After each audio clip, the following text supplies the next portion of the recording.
Jóvenes, buenas noches a todos. Estoy muy contento de estar acá con todos los colegas y realmente la primera disculpa es que verdaderamente la charla es lesiones más frecuentes en el deporte.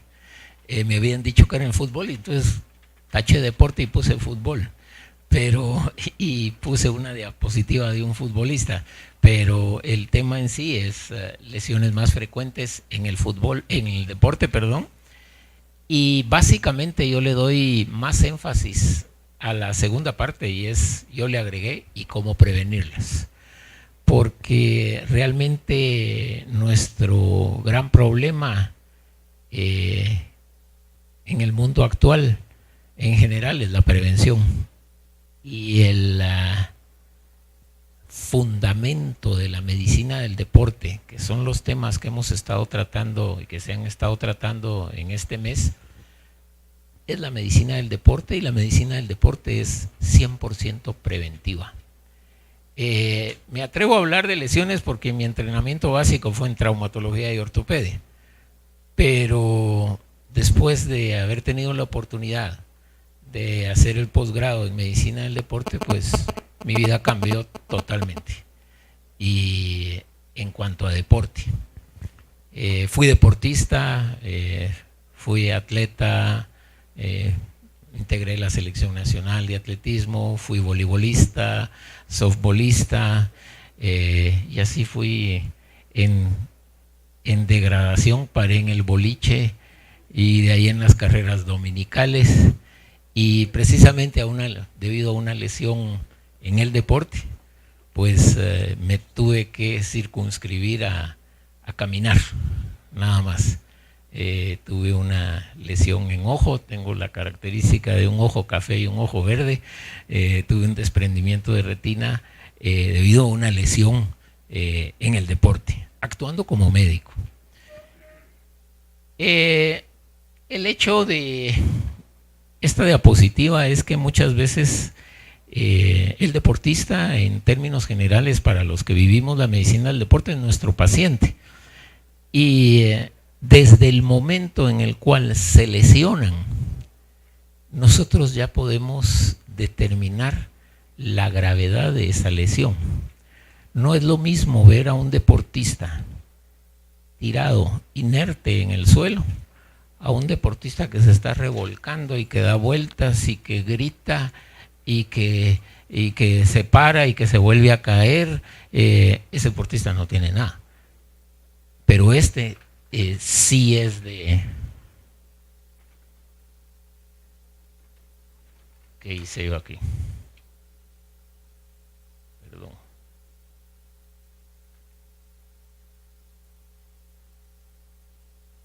Gracias. Esto de la tecnología a mí me alborota. Segundo, otra cosa, mi tema hoy por hoy, el tema que me apasiona a mí es el dopaje.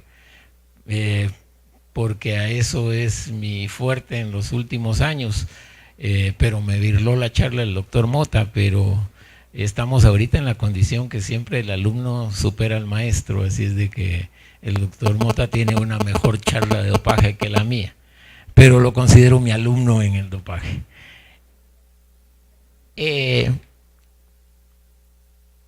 Para hablar de lesiones, no podemos hablar de una lesión si verdaderamente no actuamos como médico del deporte. Entonces tenemos que hacer básicamente una valoración funcional inicial del deportista.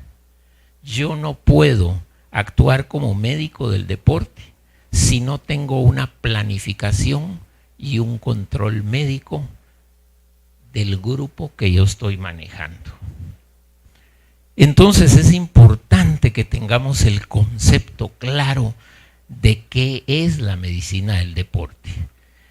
Y la medicina del deporte es un especialista de base clínica que tiene como estudio fundamental la fisiología del ejercicio, aplicando la metodología del entrenamiento del deporte de competencia y la educación física, con el objetivo de diagnosticar y desarrollar las capacidades morfofuncionales del deportista de su rendimiento y de toda la población que hace actividad física y que debería de hacer actividad física, con vistas a colaborar en la detección de talentos.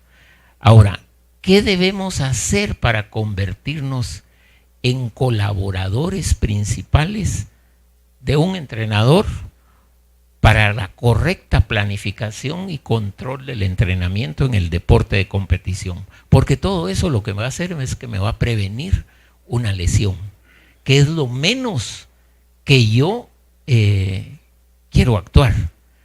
O sea, lo que yo busco es que el deportista no se lesione, básicamente.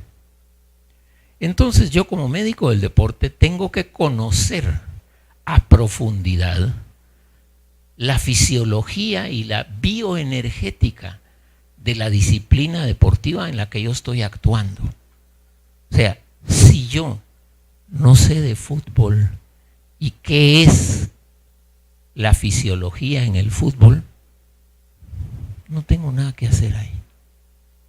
Tengo que conocer la biomecánica y el soporte morfológico necesario para el gesto deportivo en cada disciplina deportiva. Por ejemplo, todos sabemos de que hoy en día se catalogan las disciplinas deportivas de base a la forma corporal de un individuo. Por ejemplo, un futbolista que tenga un porcentaje de grasa arriba del 12%, está muerto. El jugador de fútbol tiene que tener un porcentaje de grasa que oscile entre el 8 y el 12%. Si tengo una gimnasta que tiene 10% de grasa, está muerta, porque los gimnastas tienen que tener entre 4 y 6% de grasa. Y así tengo que conocer los aspectos fundamentales de cada disciplina deportiva. Y tengo que conocer la metodología del entrenamiento, cómo planifican el entrenamiento, y tengo que participar de esa planificación. Tengo que saber de la técnica, táctica y hasta del propio reglamento del fútbol. Por ejemplo, ustedes saben de que en el tenis, si un médico entra más de 2 o 3 veces al campo de juego, el tenista está descalificado, ya no puede seguir actuando. O por ejemplo, que si se lesiona un jugador de fútbol y yo entro a la cancha sin la autorización del árbitro, el árbitro está autorizado a sacarme una tarjeta de amonestación o sacarme del partido por entrar sin la autorización del árbitro. Y sobre todo tengo que saber los aspectos psicopedagógicos de la disciplina deportiva en la que estoy actuando.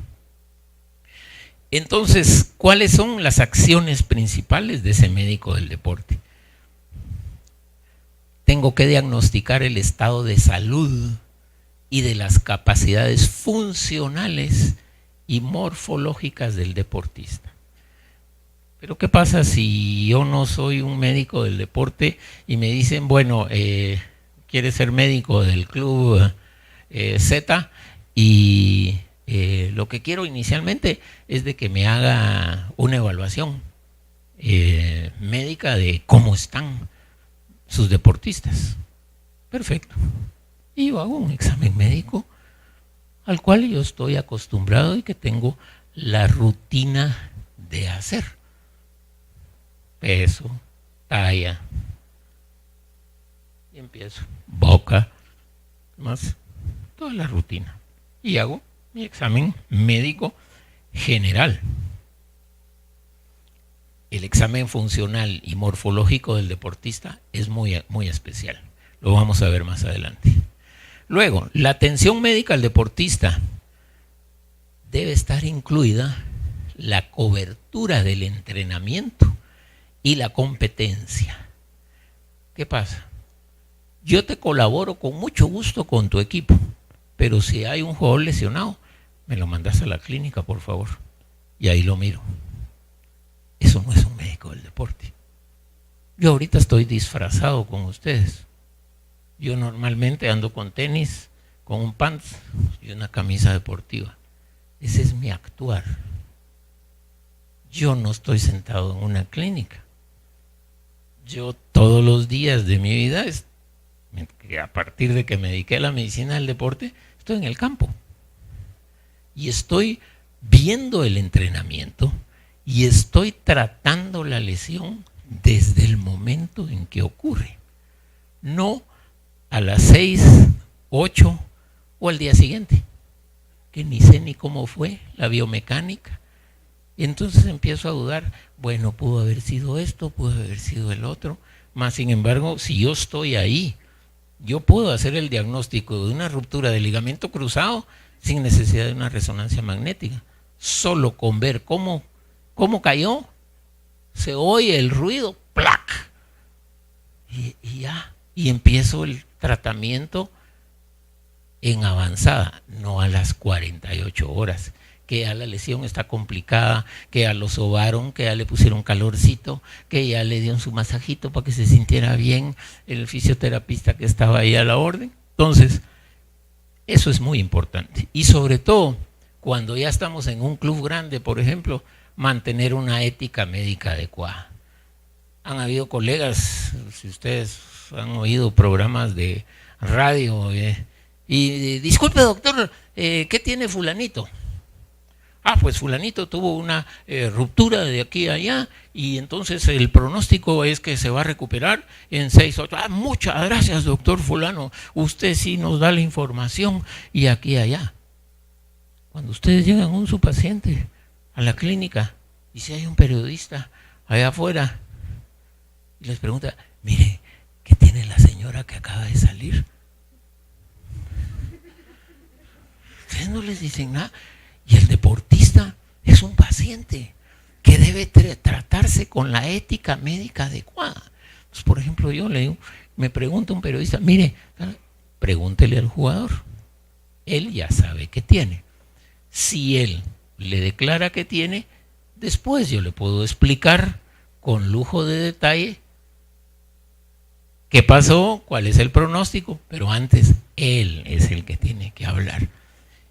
Muchas veces los colegas, con tal de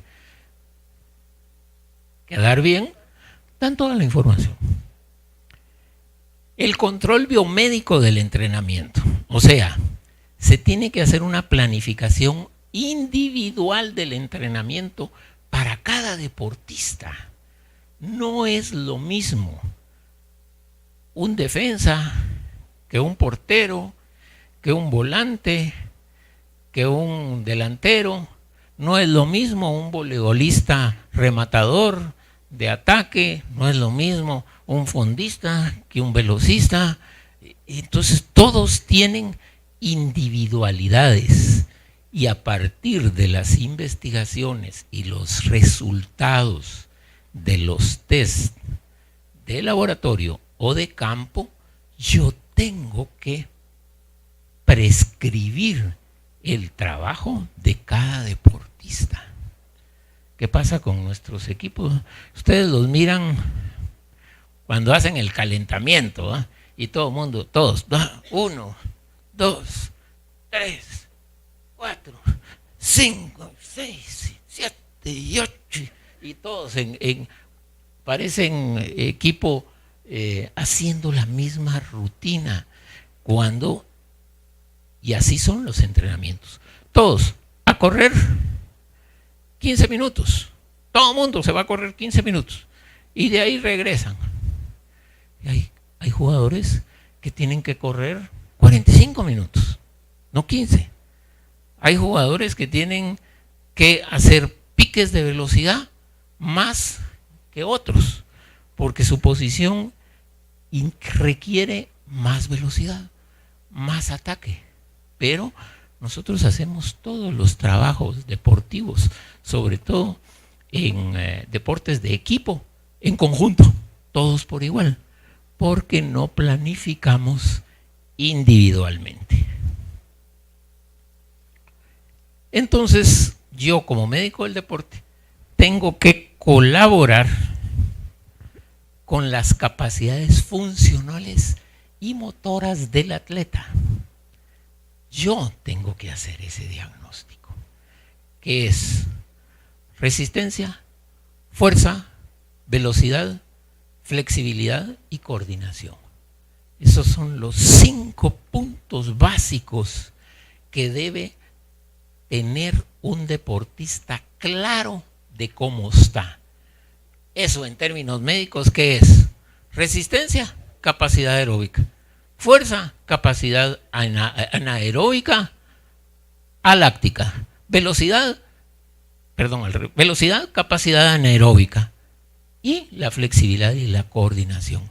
Y eso es el desarrollo del deportista. Si yo llevo estos datos, y no importa que tenga yo que, no, es que no puedo en el equipo, porque eso que lo hagan en la clínica médica del Comité Olímpico o de la Confederación, ¿verdad? Porque ahí hay equipo, ahí hay banda sin fin, y ahí hay 1001 test de campo que yo puedo hacer. Por ejemplo, existe la prueba de Cooper, ¿verdad? Para medir resistencia. Y que todo el mundo dice, bueno, ¿qué es la prueba de Cooper? Bueno, correr 12 minutos y la mayor distancia recorrida. Eso me da una calificación de bueno, regular, malo, de acuerdo a qué distancia recorra. Pero yo, con esa misma prueba de Cooper, si yo tengo la distancia recorrida en 12 minutos y le resto 504 y lo divido en 44.3, igual a VO2 máximo, equivalente a mililitros kilogramo minuto. Y ya tengo un resultado científico con una valoración médica, y le puedo decir, con una simple prueba de Cooper, decirle al preparador físico, mire, su jugador tiene un consumo máximo de oxígeno de 55, su jugador tiene un consumo máximo de oxígeno de 62 o de 65. Y no necesito una banda sin fin o un medidor de gases para medir oxígeno directo. Claro, si lo tengo, lo hago, pero puedo hacer lo mismo con una prueba de campo. Igual, la velocidad, por ejemplo, una bicicleta, y le hago el test de Wingate, y una bicicleta estacionaria con y cronómetro y todo. Yo puedo ponerlo a correr 300 metros y a ver en qué tiempo recorre esa distancia. O al revés, en cuánto tiempo recorre 300 metros. Y tengo un dato de campo que me da velocidad y que me da capacidad anaeróbica láctica. Fuerza, un test de impulsión vertical, cuánto se despega del suelo, y tengo una valoración de capacidad anaeróbica láctica. Y no necesito de una envergadura o una inversión grande para realizar este tipo de exámenes. Y con eso optimizo los resultados. Y con esto prevengo lesiones. No digamos el desarrollo morfológico del deportista a través de su forma corporal, peso óptimo, mediciones antropométricas. Yo puedo determinar un porcentaje de grasa en 2 minutos. En 2 minutos, lo vamos a ver ahí rápido. Puedo prevenir el diagnóstico de la fatiga crónica, que es la mayor incidencia de lesiones en el deporte. Y que a veces digo, el equipo venía tan bien y de repente se cayó. Y a saber qué le pasó. El preparador físico y el entrenador lo sobrecargaron. Y como no tenían orientación, entonces si un jugador se lesiona y se vuelve a lesionar, ahí está el ortopedista, mándele a un ortopedista para que lo cure, porque el ortopedista trata lesiones. Y en el deporte lo que más hay son lesiones. Entonces necesitamos tener ortopedistas en los equipos. ¿No será mejor tener médicos del deporte para prevenir las lesiones? Claro, yo tengo mi ortopedista de turno, que es el que me resuelve todos los problemas quirúrgicos cuando ocurren, pero entre menos lesiones tenga, mejor. Y es lo mismo que pasa, disculpen, pero yo tengo un concepto muy claro. Guatemala no necesita más hospitales, porque si hacemos más hospitales cada vez van a haber más enfermos. Lo que tenemos que hacer es optimizar nuestros hospitales y mejorar los programas preventivos de salud, porque necesitamos que haya menos enfermos, pero si no hacemos prevención, los enfermos van a seguir. Es igual que una carretera. Si yo hago carreteras y las hago de mala calidad, se me van a llenar de hoyos. Y entonces, ¿qué tengo que hacer? Estar tapando los hoyos. ¿No será mejor hacer una buena carretera? Y que esa carretera me dure 15, 20 años. Igual es esto. Igual es esto. Entonces tengo que hacer un diseño personalizado de los mecanismos también de recuperación de cada deportista.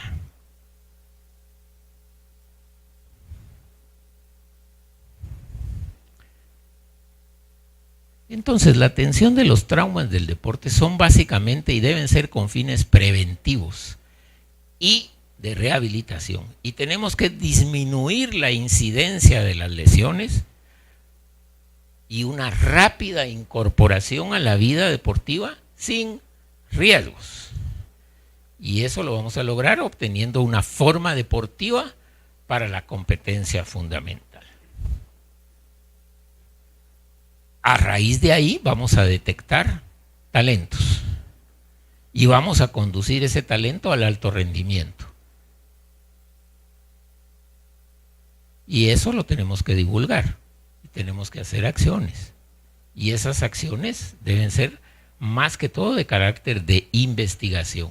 Entonces, actuando deportivamente, debe manejar el eje de un club deportivo, de una selección deportiva. El eje médico debe ser a través del médico del deporte. Y ese médico del deporte es el que va a decir, este sí, con el oftalmólogo, este va con el ortopedista, este va, pero el médico del deporte es el que está en el campo, en el campo. Yo no necesito una clínica médico-deportiva de alto nivel y que tenga todo. Los deportistas se van a seguir lesionando. Yo necesito médicos del deporte que estén con los equipos y que estén ahí en el entrenamiento y que estén participando de la planificación del programa. Mire, ¿cuánto piensa entrenar hoy? 2 horas. Y va a entrenar a la tarde.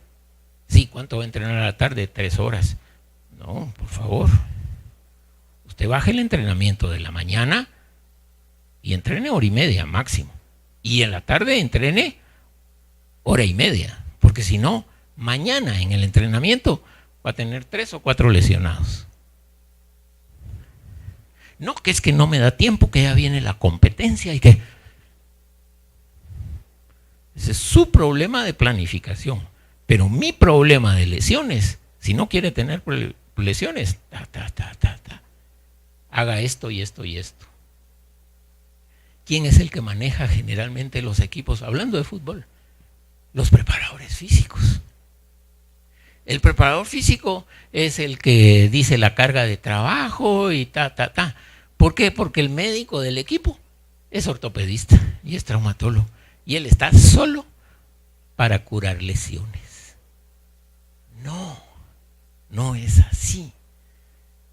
Cada área deportiva debe de tener un médico del deporte.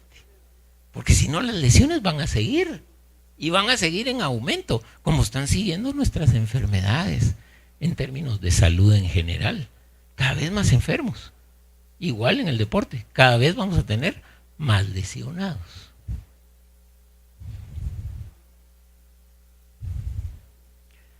Entonces tenemos que hacer una valoración óptima de este deportista. Y entonces tenemos que hacer una historia médica integral, que incluya valoración nutricional, endocrina, clínica, valoración del aparato locomotor, laboratorio clínico y bioquímico. Pero no, esa es orina, hematología, BDRL. No. Yo tengo que ver cómo está la creatinina, cómo está el sodio, cómo está el potasio, cómo está el ácido úrico, cómo está el pH, para ver mis índices de fatiga y en qué momento está mi jugador. El estudio cineantropométrico y una valoración cardiovascular que debe ser muy importante. Todo el mundo ha oído hablar de la muerte súbita y que es la muerte súbita en el deportista y que la muerte súbita, y que súbita, entonces se muere porque se tenía que morir, ¿verdad? La muerte súbita ocurre porque un deportista no fue investigado cardiológicamente y adecuadamente. Aquí, cuando mucho, le hacemos a nuestros deportistas un electrocardiograma. Cuando mucho. Eso ya es el 50% para prevenir una muerte súbita. Pero un deportista hoy en día de alto nivel tiene que tener electrocardiograma y ecocardiograma. ¿Ya? Y entonces ahí así le puedo decir a un deportista, mira, tú tienes este problema. Y si sigues jugando este deporte, tienes riesgos de un paro cardíaco o de una arritmia o de aquí a allá. Pero si tú sigues con esta intensidad y todo, te va a ocurrir una muerte súbita. O sea, todos los que se han muerto y que les catalogan la etiqueta de muerte súbita es porque no fueron diagnosticados y evaluados cardiológicamente en forma correcta. Nosotros tuvimos hace como 8 años, un jugador de 15 años de fútbol. Le hicimos un simple electro. Y con ese simple electro se diagnosticó una arritmia, se le hizo un tratamiento, un catéter al corazón, una descarga eléctrica, ¡pum!, se corrigió la arritmia y el jugador llegó hasta Liga Mayor y hasta allá se retiró. Pero si a él no le hubiéramos hecho ese simple electro, él ya estuviera muerto. Muerte súbita. Y gracias a Dios no hemos tenido las muertes súbitas que deberíamos de tener aquí en Guatemala, porque no hacemos evaluación cardiológica correcta. Solo, a ver, presión arterial, su pulso, está bien. Fíjense. Y las valoraciones funcionales que ya lo hablamos.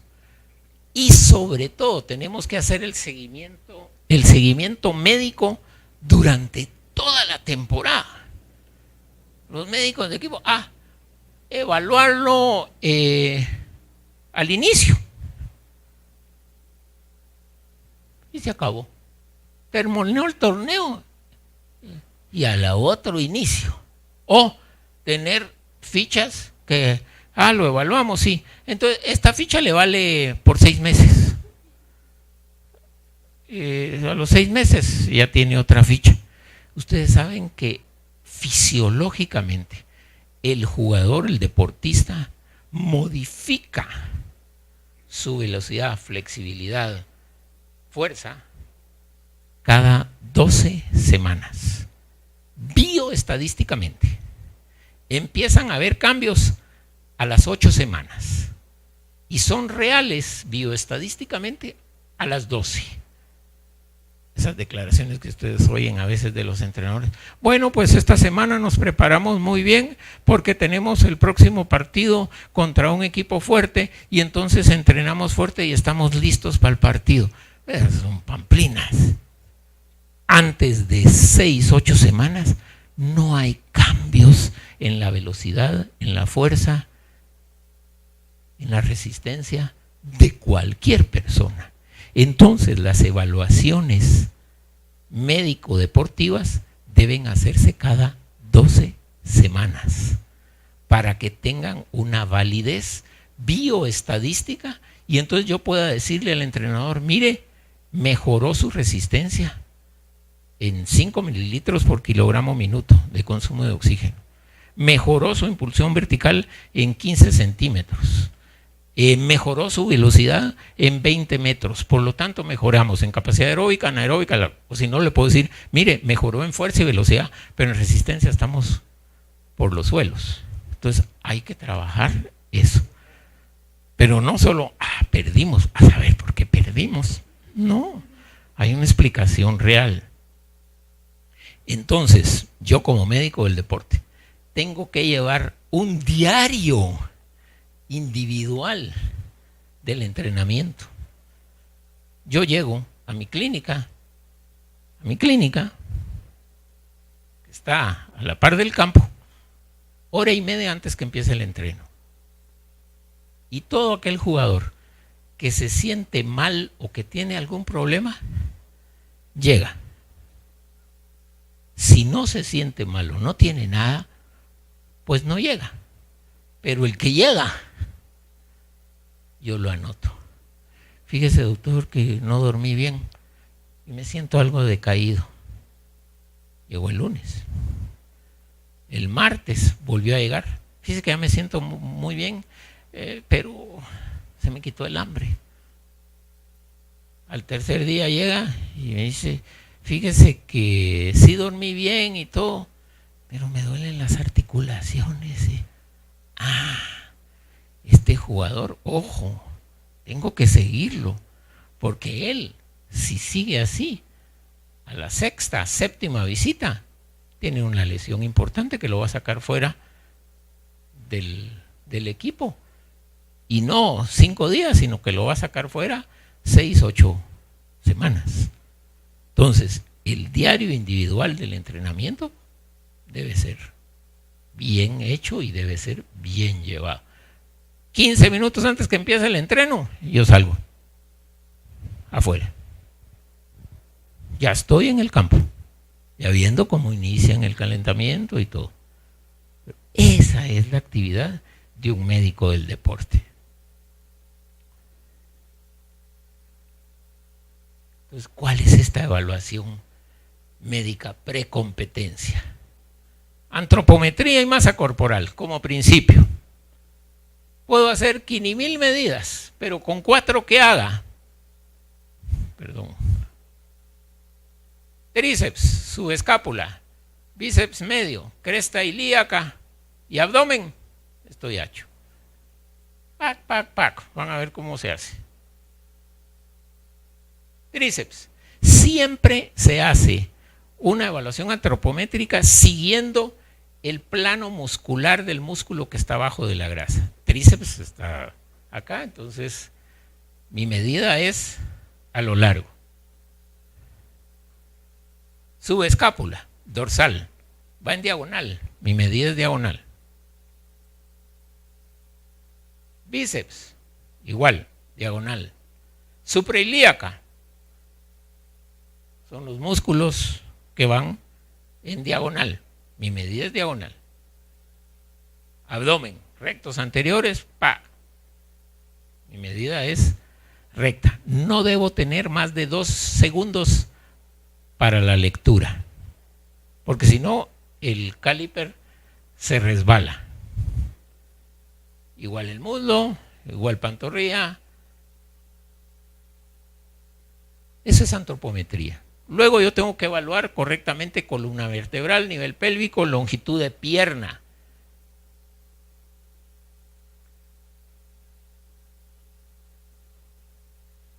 ¿Cómo puedo determinar, por ejemplo, una escoliosis? Con un simple examen. Inclinarse adelante y ahí ya determino y puedo ver yo bien claro si hay una escoliosis. Palpo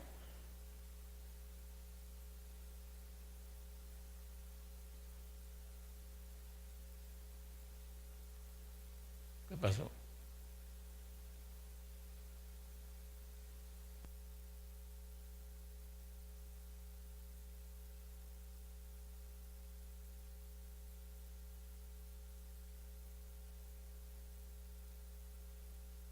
Puedo determinar una columna torácica lumbar plana, por ejemplo, una hiperlordosis lumbar.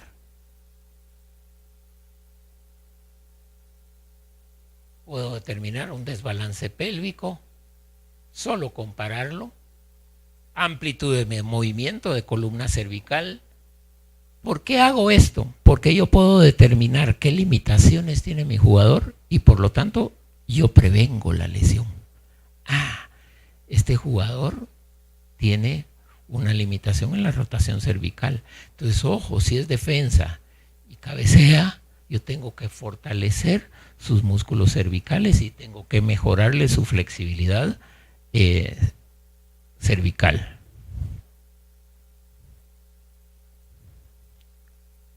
¿Qué grado de flexibilidad tengo?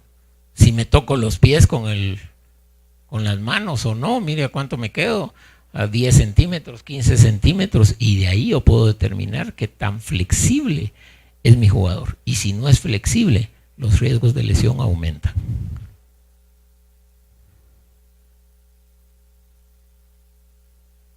Longitud de pierna.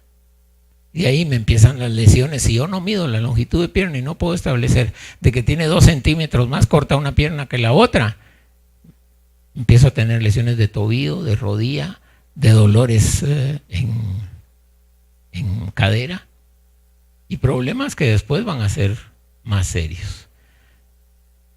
Movilidad articular total, limitaciones, flexión de codo, extensión del codo, supinación del codo, pronación del codo, extensión de la muñeca, extensión de los dedos.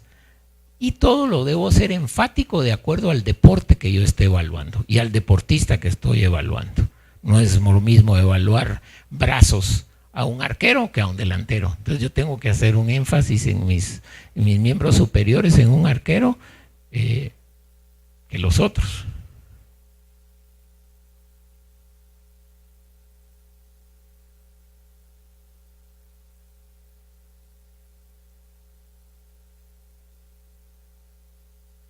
Las amplitudes articulares, con eso prevengo lesiones musculares, que son una de las más frecuentes, aductores estirados, ligamentos, evalúo el músculo psoas-ilíaco, que es muy frecuente sus lesiones, rodilla, distancia de cóndilo entre el fémur y amiro, las diferentes formas, y de ahí la posibilidad de lesiones, la tensión anterior, la tensión posterior, tensión en valgo, en varo, tobillo, cuánto prona el tobillo. Ahora, ¿creen ustedes que esto lo hago en 20 minutos? Imposible. Yo me tardo para hacer una ficha médica en un deportista, específicamente en un jugador de fútbol, más de 2 horas. Porque aparte de esto es solo el examen físico y la historia clínica, los antecedentes. Porque de ahí es también donde tengo que hacer énfasis. Fíjate que hace 2 años estuve con yeso porque me doblé el tobillo. Entonces tengo que ver el tobillo. Forma de pie, posición de talón. Entonces todo esto me genera y me va a hacer un diagnóstico de qué es lo que tengo que hacer y qué evaluaciones las tengo que hacer. Por ejemplo, evaluaciones neuromusculares, evaluaciones cardiovasculares, evaluaciones respiratorias, una espirografía, una apnea, un consumo de oxígeno, un reposo durante el ejercicio, ventilación pulmonar, pruebas metabólicas ya en órganos especiales, pues todos sabemos que nuestro hígado es nuestra gran fábrica y si un deportista no tiene un hígado bueno, pues estamos en problemas muy serios. Hace evaluaciones psicológicas. Hoy en día está de moda en todos los equipos deportivos, ¿verdad? Es que el psicólogo es importante. El problema que tenemos, no estoy atacando a los psicólogos bajo ningún punto de vista, son importantes, pero como todo es moda, entonces es que debe haber psicólogo porque nosotros perdemos porque nuestra idiosincrasia somos perdedores y entonces tenemos que cambiar esa imagen y entonces la función del psicólogo es imprescindible y aquí y allá y entonces ahora todo el mundo a un psicólogo antes que un médico del deporte. Entonces yo voy con el psicólogo cuando ya reuní y ya tengo estudiado todas las funciones morfofuncionales de mi deportista. Y de ahí busco el apoyo del psicólogo. El psicólogo no me va a mejorar el consumo máximo de oxígeno. El psicólogo no me va a mejorar la potencia anaeróbica láctica. No, el psicólogo me va a ayudar en la cohesión de grupo y todo, pero de nada me va a servir si yo no físicamente tengo esas 5 condiciones básicas bien estudiadas.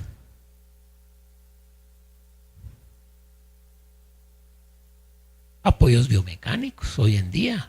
Con una simple foto yo puedo determinar cómo está corriendo. Ahora ya hay filmaciones, hay por telemetría. Puedo ver por áreas, velocidades de desplazamiento, repeticiones, bueno.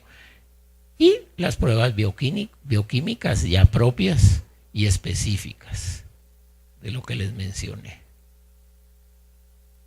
Entonces ahora sí hablemos de lesiones. 15 minutos. Porque mi función es prevenir las lesiones. Y es más importante prevenirlas que tratarlas.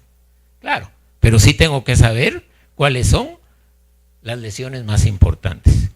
Erosiones y contusiones, resultados de un impacto directo fuerte, son más frecuentes en pie, rodilla, barbilla y áreas de tensión. O sea, yo me voy a raspar un codo, me voy a raspar aquí el pómulo, me voy a raspar la rodilla, me voy a raspar el borde externo del tobillo, todas las áreas que están en tensión en el momento de la actividad. ¿Qué tengo que hacer inmediatamente? Frío. Si yo, como médico del deporte, no tengo hielo en el campo de entrenamiento, estoy muerto. ¿Ya? Yo siempre tengo que tener hielo porque es lo primero que voy a aplicar. ¿Cuánto tiempo? 20 minutos. En las primeras 48 horas, cada 2 horas, 20 minutos. Un vendaje compresivo. Y, ojo, una recuperación activa y progresiva. A veces el médico del deporte y el médico del deporte, que además somos traumatólogos, somos un poquito más agresivos. El médico traumatólogo de clínica, no, es un esguince de tobillo, está hinchadito, le ponemos un yeso y va a tener su yeso de 6 a 8 semanas. Un traumatólogo o médico del deporte, 6 a 8 semanas tener parado a un deportista por un esguince grado 1 o 2 de tobillo. Estamos muertos. Y encima con muletas, ¿no? No, yo le hago una recuperación activa, un vendaje, una inmovilización, miramos cómo va y todo de acuerdo a mi umbral de dolor. Mi freno es el dolor. ¿Duele? Paro. ¿No duele? Sigo. ¿Ya? No el masaje prematuro o las compresas calientes. Qué ricas son, pero en las primeras lesiones nada que ver. Otro frecuente, distensiones y elongaciones. Generalmente solo afectan la cápsula articular, hay un pequeño exudado sin escape de líquido. Tratamiento frío y compresión fría. Los siguientes días, vendaje compresivo, rehabilitación activa. El entrenamiento de carga debe iniciarse cuando el dolor ha desaparecido. O sea, volvemos otra vez. Una ruptura, por ejemplo, una ruptura muscular. ¡Pac! paro, 2, 3 días, cuarto día, ¿hay dolor? No, caminamos. Empezamos a caminar. ¿Duele? No, trotamos. ¿Duele? Un poquito, paramos. Seguimos caminando. Pero nunca paro a mi jugador de fútbol o a mi deportista. ¿Ya? Una persona no entrenada nunca debe intentar una manipulación cuando estamos ante luxaciones y dislocaciones. Ojo, hoy en día, colegas, nos están invadiendo los quiroprácticos. Para un quiropráctico, todo tiene una subluxación, se salió de su lugar la vértebra, lo voy a manipular y mire, y tienen una técnica para hacer tronar la articulación. Ya se la metí, le dice. ¿Ya vio? Lo tenía para afuera y ya se lo corregí. Y cada vez hay más quiroprácticos en el medio. ¿Ya? Y quiroprácticos que están trabajando sin licencia. Y lamentablemente a nuestro deportista le gusta que lo apapachen, que lo soben, que lo manipulen, que le hagan aquí, que le hagan allá, y con eso está feliz. El deportista busca primero al quiropráctico, después al fisioterapista y de último al médico. ¿Ya? Lamentablemente, porque el deportista sí le gusta que haya ya. Las fracturas realmente son poco frecuentes en el medio deportivo, sí ocurren, sobre todo en adolescentes. Todo el mundo sabe las fracturas en tallo verde, pero en deportistas niños ocurre mucho. Y sobre todo los arrancamientos tendinosos. Esos son muy frecuentes. Es muy frecuente el ver un Auschwitz-Latter en un deportista de 13, 14 años que mire, me duele, y ahí tiene el chipuste, ahí va, y es un arrancamiento. En crestas ilíacas se ven internas, ¿ya? Ahí sí que con una fractura visible, que a veces, sobre todo en niños que abren mucho sus articulaciones, ¿ya?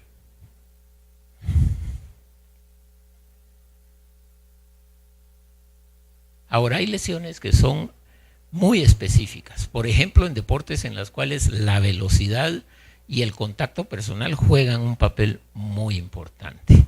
Entonces podemos encontrar lesiones en tendones, ligamentos, músculos, y todas las lesiones, su tratamiento inicial es hielo, compresión y elevación, que los gringos le pusieron ice. ¿Ya? El ice por el hielo y la I es inmovilización. Immobilization, compression y elevation.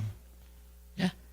Y eso agiliza la recuperación y la lesión de cualquier jugador, de cualquier deportista y de cualquier tipo de lesión.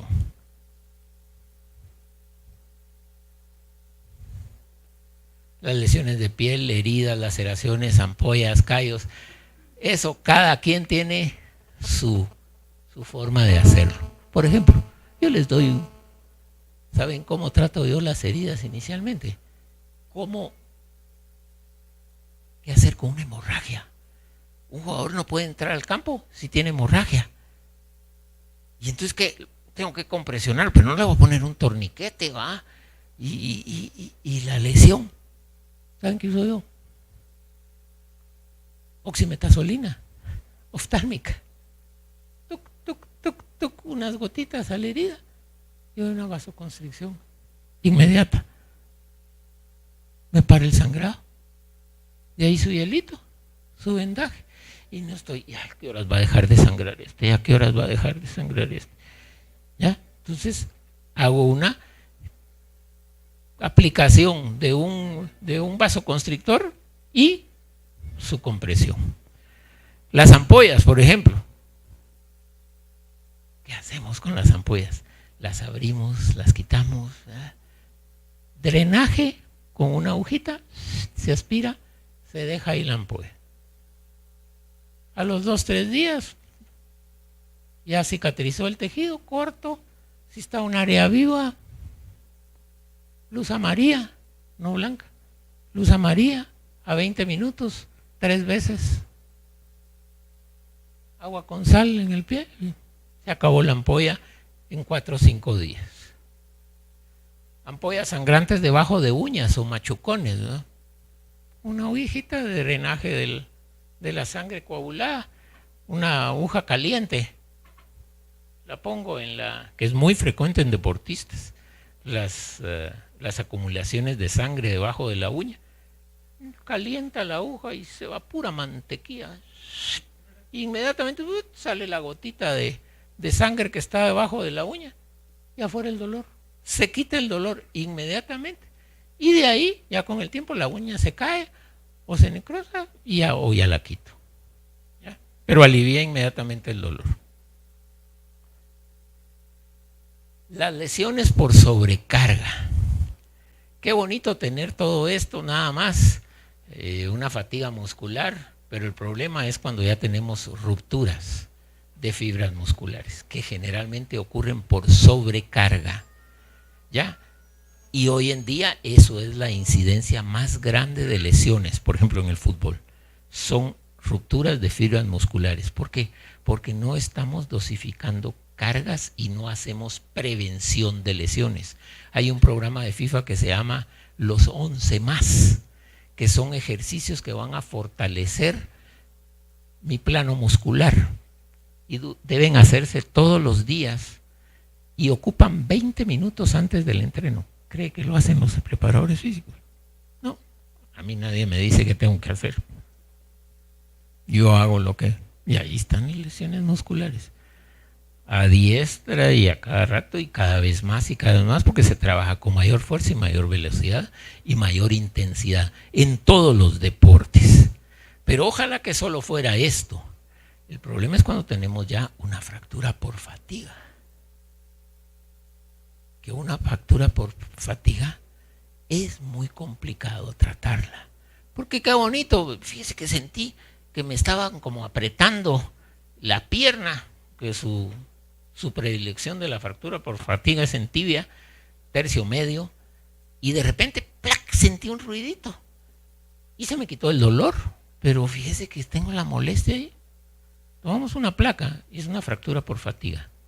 La tratamos activamente 10-12 semanas y el jugador está activo y todo, y esa zona increíblemente queda débil. Llevo 3 casos de fracturas por fatiga que vuelven al trabajo, reciben un impacto no fuerte en esa área, fractura multifragmentaria de tibia y peroné. A pesar de que se forma un callo óseo y todo. Ojo con las fracturas por fatiga. No es gracia tener una fractura por fatiga y eso ocurre por una sobrecarga de trabajo. Lamentablemente las elongaciones de tendones son en 100%, cuando hay rupturas totales, son quirúrgicas. Y sobre todo en deportistas famosos nuestros, por ejemplo, todo el mundo ha oído hablar de, ¿cómo se llama?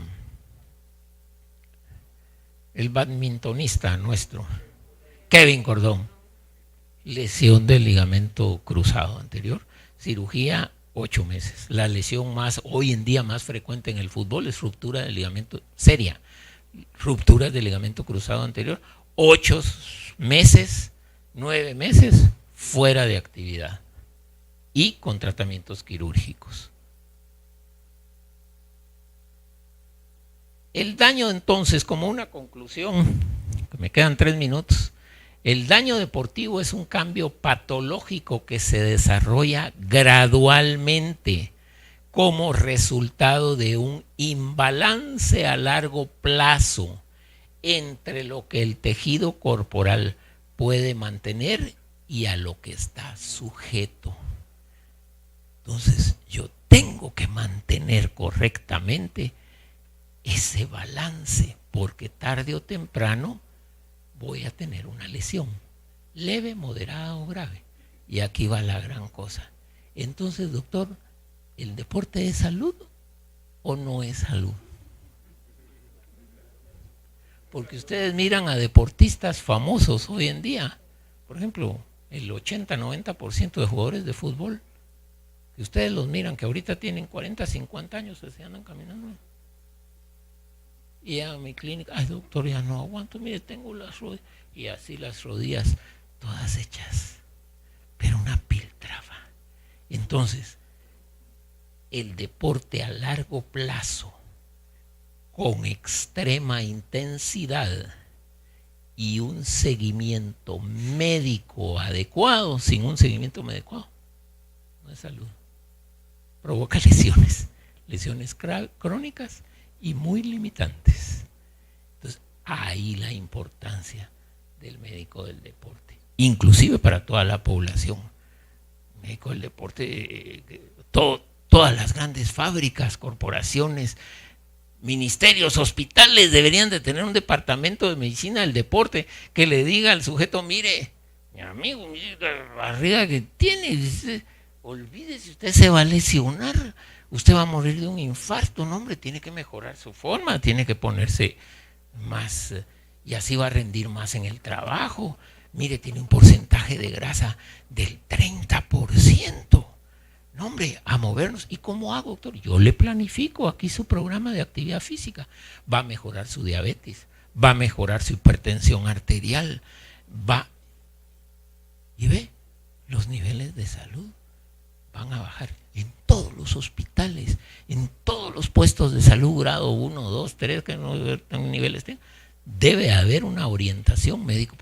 Todos nosotros deberíamos de saber de medicina del deporte y saber cómo orientar a la población que quiere hacer actividad física. Esos maratones que están organizando y que a correr todo el mundo, que 8,000 inscritos y todo. ¿Y qué estamos haciendo para que esos 8,000 inscritos vayan correctamente entrenados?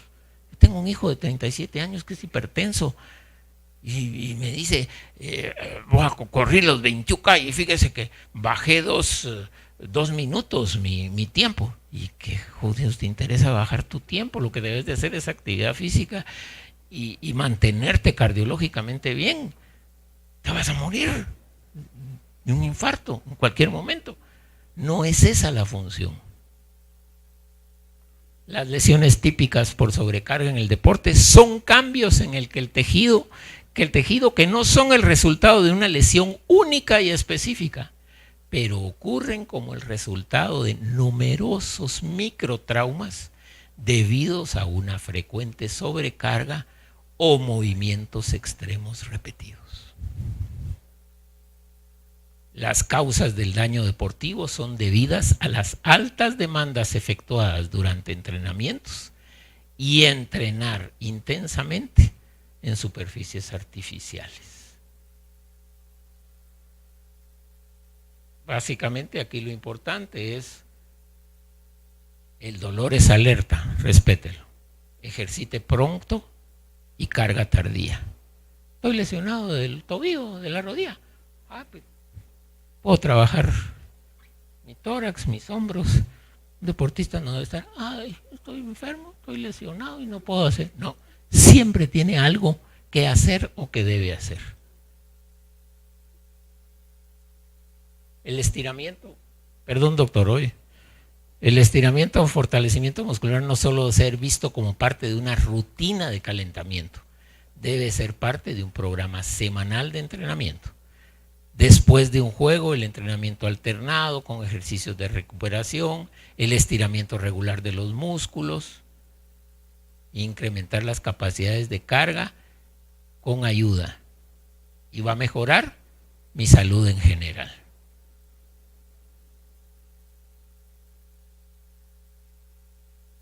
Hay lesiones graves que sí ameritan acciones rápidas, un estado de shock, una hemorragia masiva.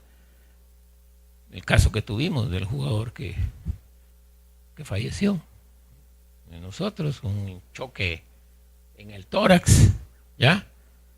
Tuvo un trauma en pericardio, empezó a sangrar gradualmente. Él estaba muy bien. Error. Trauma de tórax mandatorio, una radiografía de tórax y un electrocardiograma. No se hizo el electro, entonces no se detectó que había una hemorragia en pericardio. Y cuando la alarma y la emergencia se instaló, ya el pericardio estaba lleno de sangre. Y la muerte fue en 2-3 minutos. El cardiólogo, cuando lo llamaron, ya no llegó a hacer nada. Pero si se le hubiera hecho un drenaje, estuviera jugando todavía. Sí.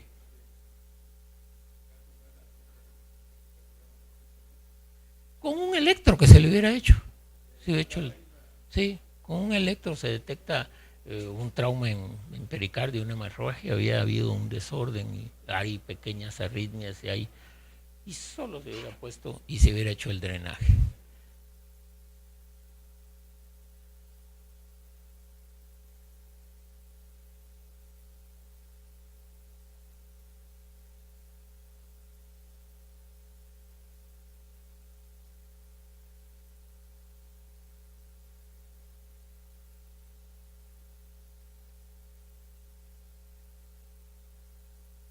Me voy para atrás. Pero con eso quería más o menos finalizar y darles el mensaje. Y a disculparme con ustedes, que tal vez ustedes venían a ver una rodilla para atrás, una pierna aquí, la otra aquí, y no, creo que consideré que el mensaje era más importante en cuanto a prevención que en cuanto a tratamiento de lesiones. Porque el tratamiento de lesiones son muy específicas y son muy de acuerdo a la lesión. No hay una lesión igual. Todas se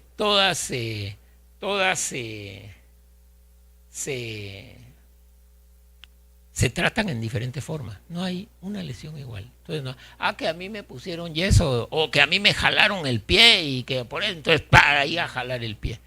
Y estas últimas que las pasé muy rápido es todo lo que nos ayudan, pruebas laboratoriales para prevenir una fatiga muscular o una fatiga en general y evitar lesiones. Por ejemplo, solo aquí un calcio, solo un examen de calcio nos puede determinar niveles y determinar que hizo un esfuerzo largo a altas temperaturas, incrementa la emisión del caso por sudoración. Y en términos de deportes podemos hablar aquí mil y una cosas. Podemos hablar de calor, frío, altura, qué es bueno, qué es malo. Yo creo que hablaron un poquito de hidratación, ¿ya? ¿No? El doctor les va a hablar de dopaje. Me robó la charla.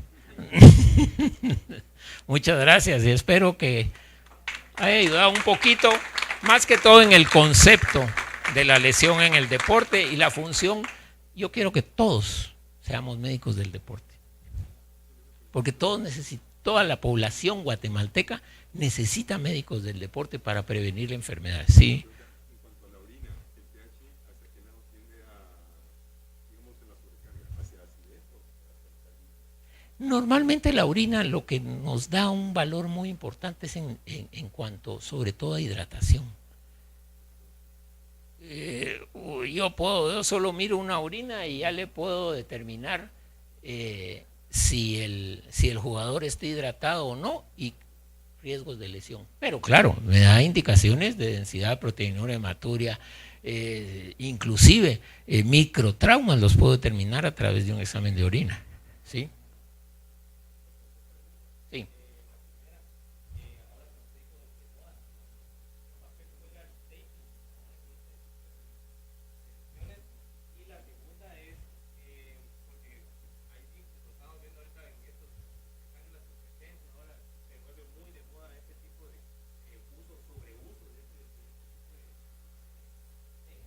Sí, el kinesiotape, ¿verdad? Hay cursos de kinesiotape. Es que del deporte todo el mundo está haciendo negocio.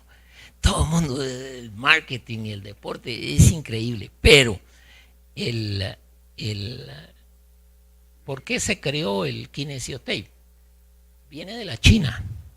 porque los chinos empezaron a elaborar y a hacer el kinesiotape, pero ellos, su kinesiotape tiene una sustancia que es analgésica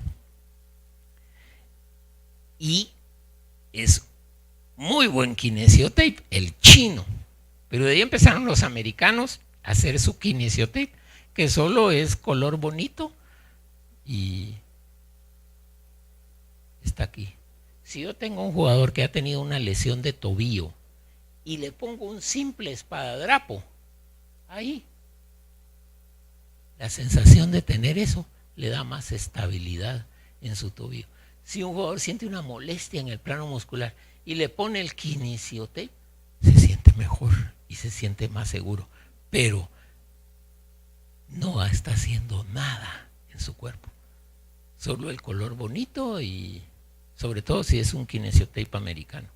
Si es chino, que no lo va a conseguir, sí hay diferencia, pero el kinesiotape americano, solo para que presumir ahí que tiene algo y que la bandita y que en el hombro y que hay que pegarlo y que y tiene su técnica y estirar y todo, pero no disminuye o previene una lesión significativamente. Ese es mi concepto. ¿Ya? Disculpen.